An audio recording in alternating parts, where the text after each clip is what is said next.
Grace's section has me way more excited than I was before.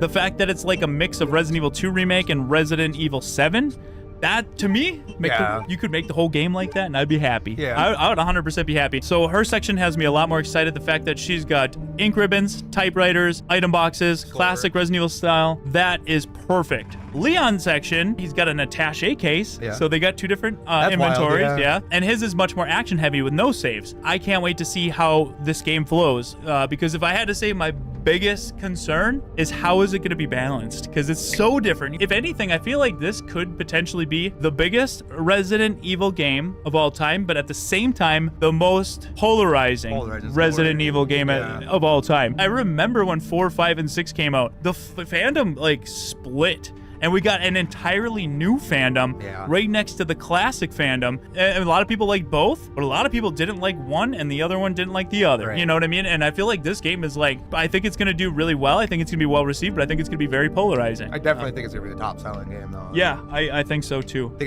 brought Leon in. It's a new game, and it's their newest, you know what I mean? Leon was a big deal, dude. That definitely helped. Yeah. It's crazy, though, because I wanted Leon so much, and now that I watched the gameplay, I think he looks awesome, and I can't wait to play it. It looks fun, but I'm a little more interested in Grace's sections because it's that style. The more classic style. That classic style. These aren't bad things. Some concerns, some things I really like. You know, I'm just kind of going over all of my thoughts right now. I do like the fact that the zombies retain some of their intelligence. You know, what made them human is kind of what's going into. They're repeating things, doing the same things over and over. The fact that they retain some of their human elements is pretty creepy, I think. I think that's pretty creepy. Yeah, definitely creepy. Weapons, we got to see some variety. We got a pretty good look at like a variety of weapons last night. So I'm excited. We got to see the sharpening of the hatchet.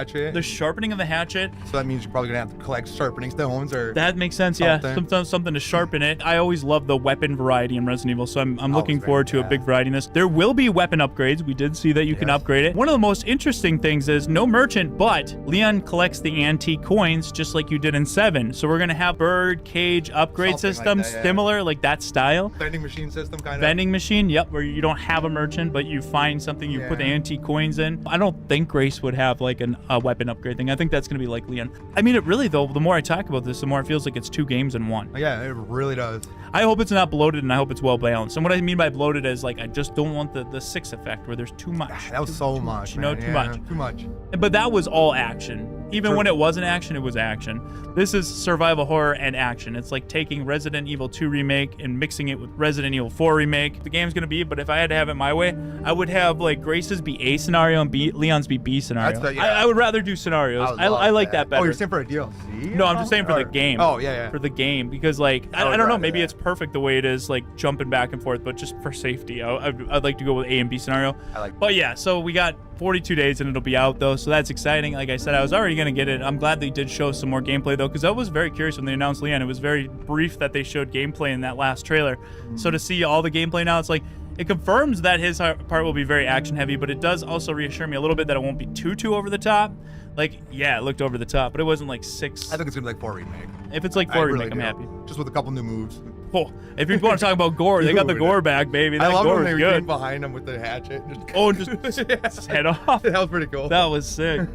10 out of 10 for fancy kills, but yeah. If you enjoyed this video, please leave a like, and for all the latest Resident Evil 9 Requiem news, make sure to subscribe. The Residents of Evil is a Patreon-supported channel and also supported by our YouTube members. So if you'd like to become a member and unlock access to custom badges, emojis, and exclusive live streams, click that join button down below. You can join our survival horror community on Discord, link will be in the description, and I have the Duke here to tell you a little about our sponsor, G Fuel.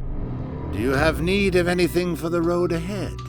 The Residents of Evil has expanded its services. Perhaps you're in need of a little pick-me-up.